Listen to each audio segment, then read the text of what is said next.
All right. तो अभी तक chemistry में what all different types of compounds are you guys familiar with? Covalent, ionic. Right. Yeah. We're familiar with covalent bonds, ionic bonds. Both of them are pretty straightforward. If there's like a proper, if electrons are being shared between two atoms, you end up with a covalent bond. You get covalent compounds, methane, all the organic compounds, um, HCl, water, carbon dioxide, all of them are covalent.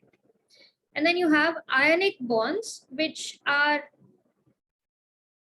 made up of ions essentially. So you have a positively charged ion and a negatively charged ion. If you have like forces of attraction holding them together, you end up with an ionic compound. Okay.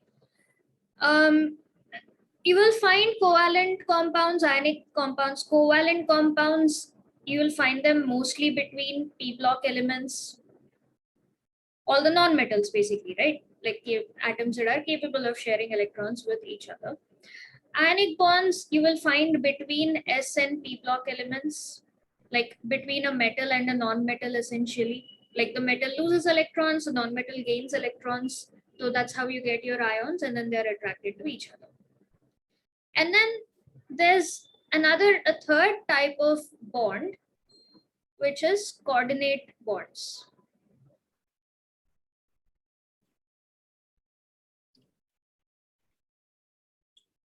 And compounds that contain coordinate bonds are called coordinate compounds. Now, what are these coordinate compounds, or what do you mean by coordinate bond? Kahan se aayega? Have you guys heard of this before? Coordinate bonds or coordinate compounds? We had like some discussion last year. What do you guys remember about it, or how much do you know so far about it? Like they share the electrons. Yes. It's not like not an ionic like they give and take. It's like the orbital is shared. Okay. But how is it different from a covalent compound? Covalent, maybe we have sharing of electrons, no?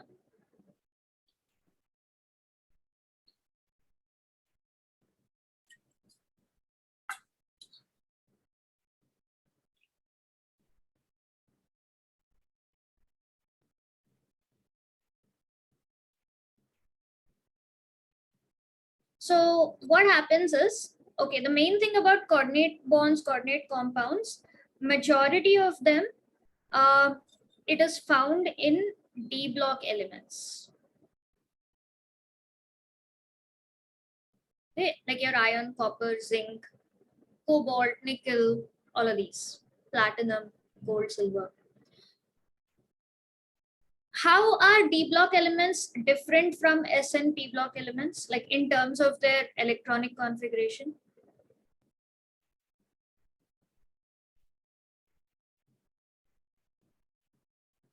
Like, what's the difference between D block elements and S and P block elements?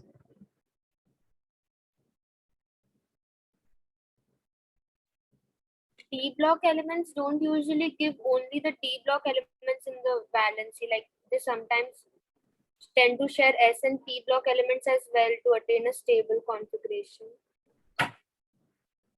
Kind of. So yeah, basically that's what it revolves around, right? So D block elements, D block elements में where does the valence electron go? Which orbital does it go in?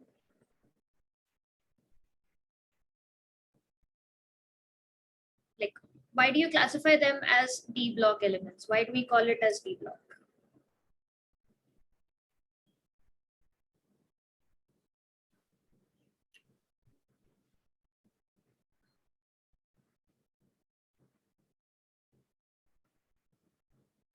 Yeah, I mean, we discussed this. Yeah.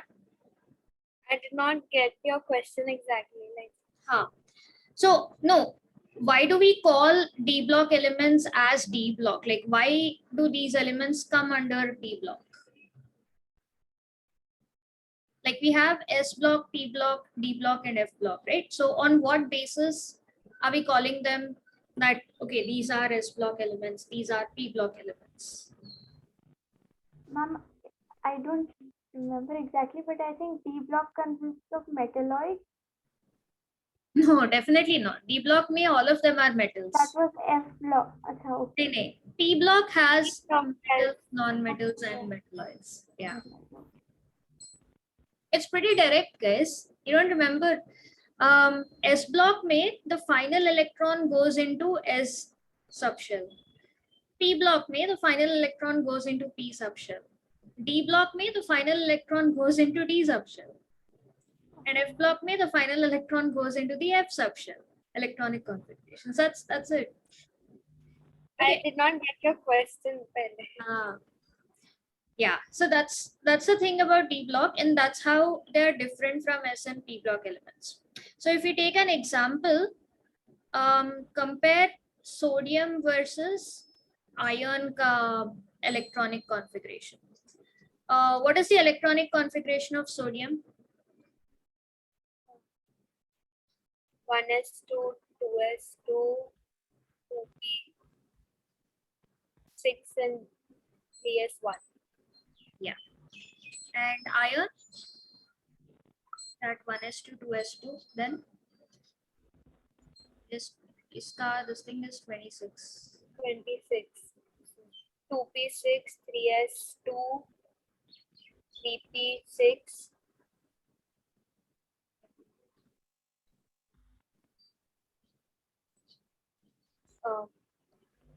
18 हो गया यहाँ तक. Then 4s1 and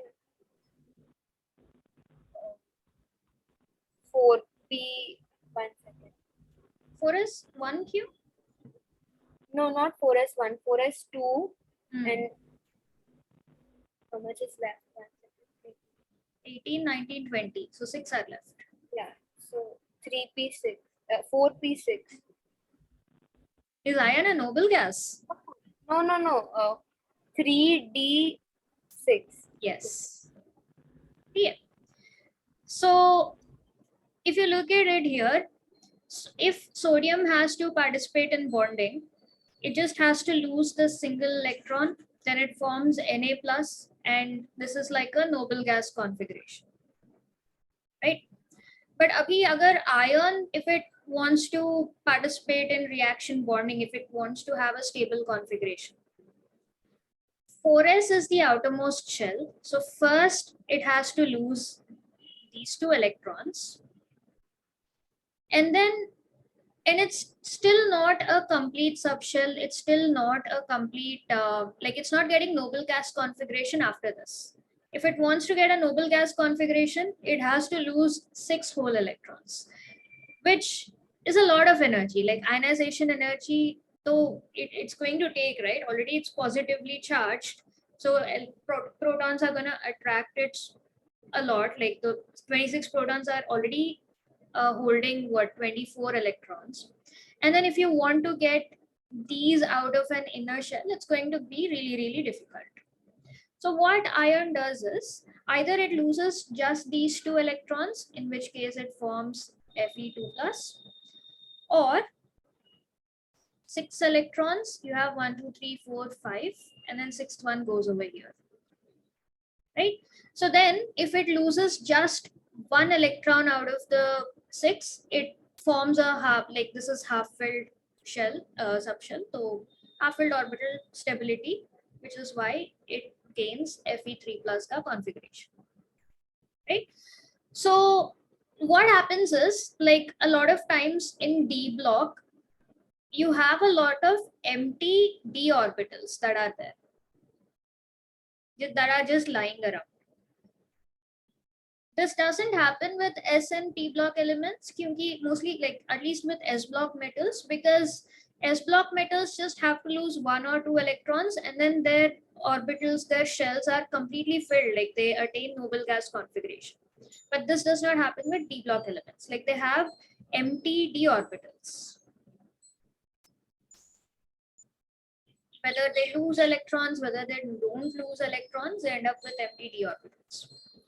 So it is these empty d orbitals that are available. They will try to attain like the next best thing by like taking in electrons from electron donors, like ammonia, for example, NH2 has NH3 has extra lone pair of electrons. Water has 2 extra lone pair of electrons. It can be anion also, like chloride ion, bromide ion, like all of these have extra electrons. Like all of these are Lewis bases, right? They are electron donors. So these d block elements will accept electrons from the negatively charged ions or electron rich species to fill up their d orbitals. So it's not a two-way sharing. It is like covalent bonds in that it is sharing of electrons, but it's a one-way sharing of electrons where the anion or the negative, like where the Lewis base is giving its electrons, both the electrons into the uh, metal atom or metal ion, whichever is participating. Okay, so that is the main thing about coordinate bonds. And so that is the reason it is different from ionic bonds also. Like if you look at the properties and all, for example, if you have, let's say, CO NH3 taken 4 times, and then I don't know, Cl2, for example.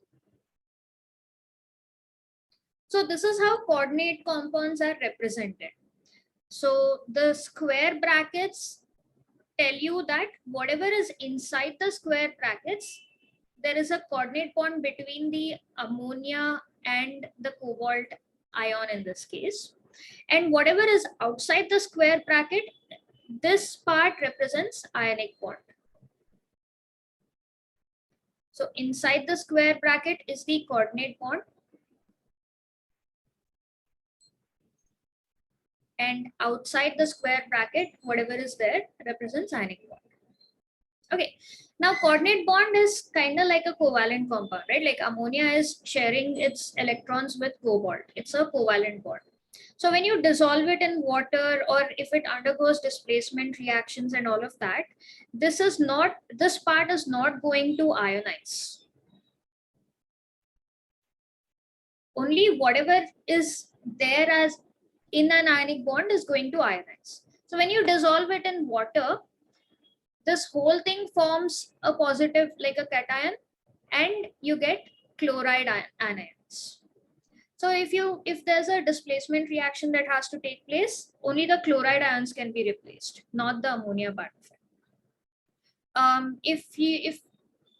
Like even in stoichiometry, if you want to figure out, when I dissolve this in water, how many species are formed and all that, it'll be a total of 3 because you have 2 chloride ions and this whole thing as a cation.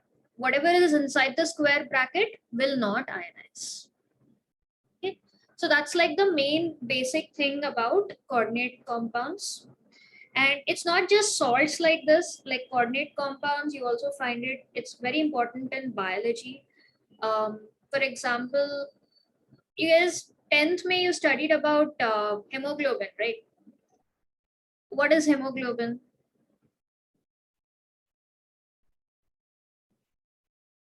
The pigment in the blood that is responsible for absorbing oxygen. Correct. And you may or may not know this, but do you know what is important for hemoglobin? What element is, like, suppose you're short of hemoglobin, like your hemoglobin count is less. What does the doctor tell you to take more of?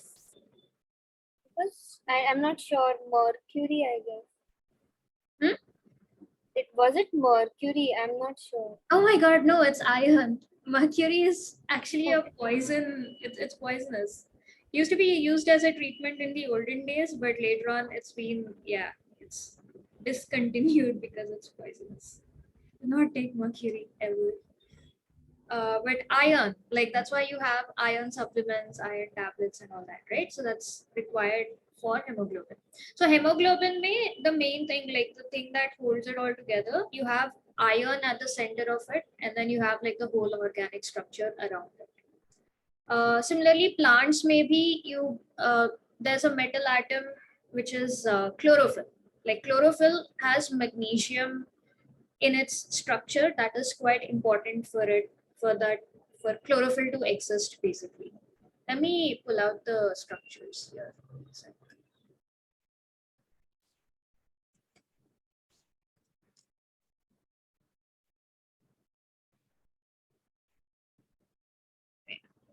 There you go. So there you go. Yeah.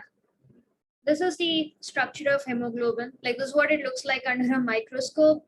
This is the molecule, like the proteins, whatever it is made up of. And this is the chemical structure. So at the center of it, you have ion linked with coordinate bonds, and you have like the organic structure all around it. You can see it's linked with coordinate bonds. Is it visible? Should I look at a bigger image? This is much better. You can see that it is linked with coordinate bonds with nitrogen. So nitrogen is donating its lone pair of electrons to iron via coordinate bonds. Okay, so this is the structure of hemoglobin. Similarly, we have chlorophyll structure. Yeah, so this is chlorophyll. At the center of it, you have magnesium, again linked with nitrogen also in this case also. A lot of these pigments, and both hemoglobin and chlorophyll is a green pigment, hemoglobin is a red pigment. So that also comes from the fact that you have a metal atom at the center. It's definitely a factor. Okay. There are a lot of them. So the way we have hemoglobin, some insects or mollusks, I don't know which ones exactly, some species have blue color blood. So instead of hemoglobin, they have something called hemocyanin, which gives the blue color. Similar structure, but you have a different atom of like iron is in a different oxidation state. Oh, copper is the main thing there, which is why it's blue in color. Hemoglobin has iron, usually, red color, which is why Mars is a red planet. Copper compounds are blue in color. So hemocyanin is blue color blood, and that's because it has copper atoms in the center. Yeah. So yeah, these are just examples. Yeah. So if you had to write down the notes, note down. So what are coordinate compounds? So when you have metal atom bound to anions or neutral molecules by covalent bonds, that's the main thing. So metal atom mostly D block, but in some cases we've seen like magnesium also happened there. So 90% of the cases you will find it's like D block elements taking part. Bound to anions or neutral molecules. Anions like chloride, bromide, you have like acetate, things like that, or neutral molecules like water, ammonia.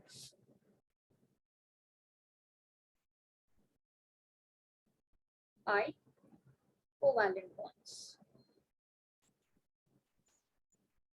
So they are like covalent bonds in that there is sharing of electrons, but there's only like a one-way sharing of electrons.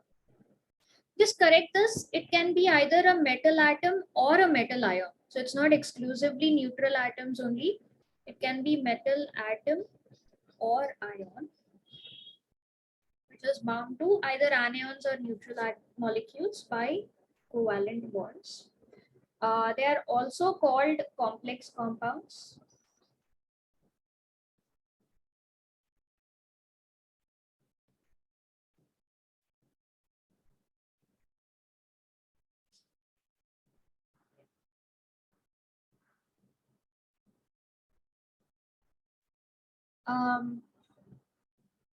So you can note down some examples, both inorganic and organic compounds, where you'll find it. So organic में we have chlorophyll. You have magnesium, you have hemoglobin, iron based. Vitamin B12, I think that's folic acid, I'm not sure, but B12 is a cobalt based thing, which is why these, like, you call them vitamins and minerals. When we say minerals, micronutrients, iron, cobalt, calcium, like these are the things that are essential for. We have hemocyanin,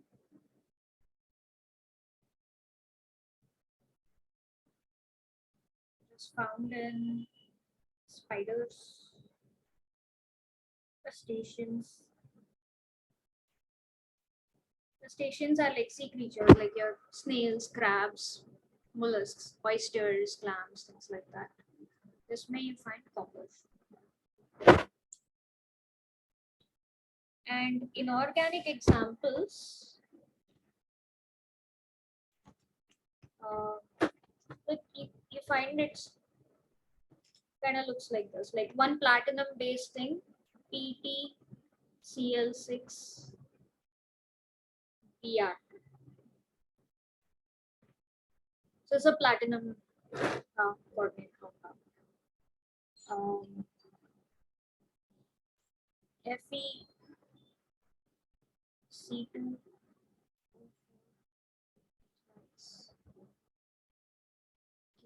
So it can be anionic also.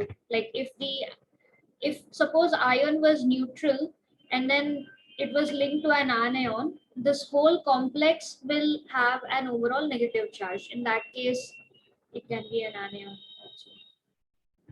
Yeah, like as we go through the chapter, we'll come across like different compounds, different cases. So an example can just this stuff.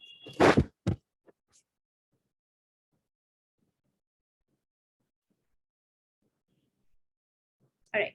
So once you're done with this, let me know. Then we look at some theories used to explain, okay, what are coordinate compounds? Why do they happen? How are these formed?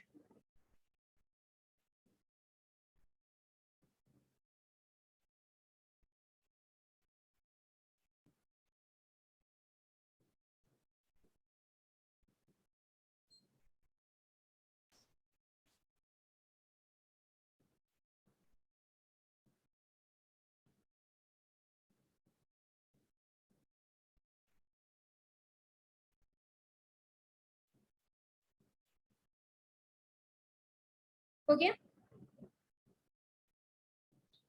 Okay.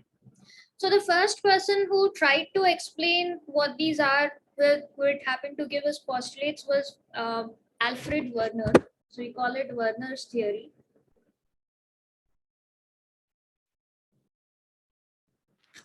Okay. So Alfred Werner was the first one who try to explain about what coordinate compounds are and all that. So he said, so his main points revolve around two things.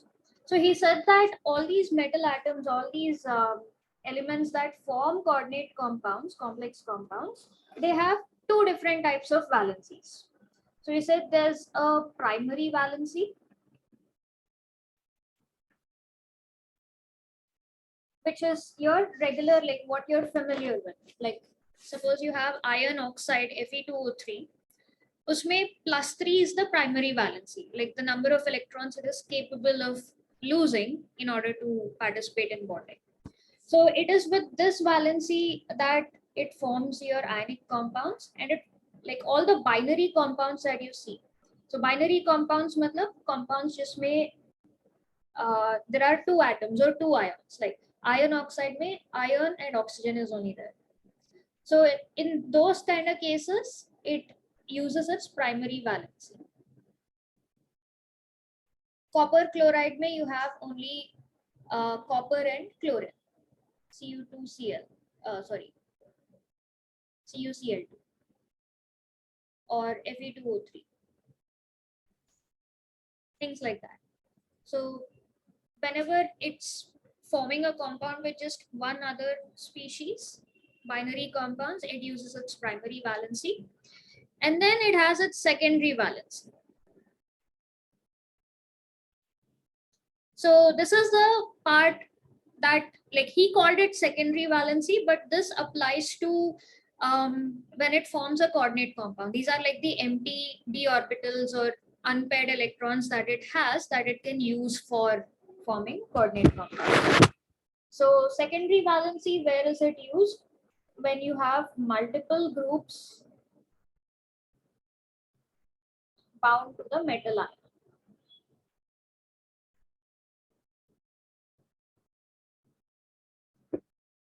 In other words, basically, when coordinate compounds happen, uses its secondary valency. So an important distinction between both is with the primary valency, it can take part in reaction.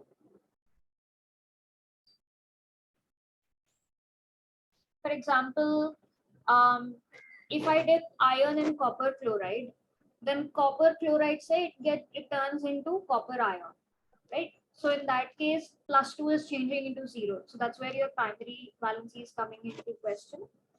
The secondary valency part, whatever is bound over here, whatever groups are bound over here, they do not take part in reactions.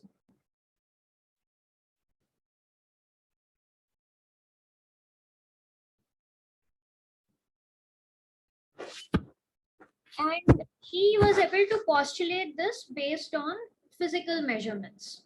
Like he took a compound, something like, for example,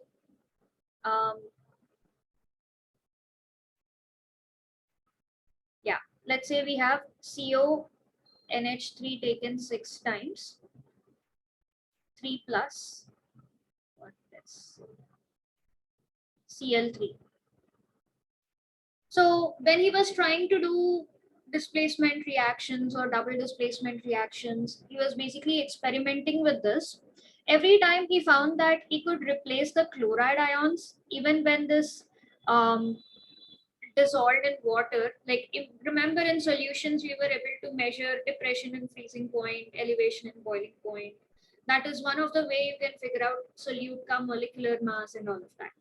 So, whenever he was trying to do all these experiments, he found out that this was ionizing only into 4 different species. You have CONH3 taken 6 times 3 plus and 3Cl minus.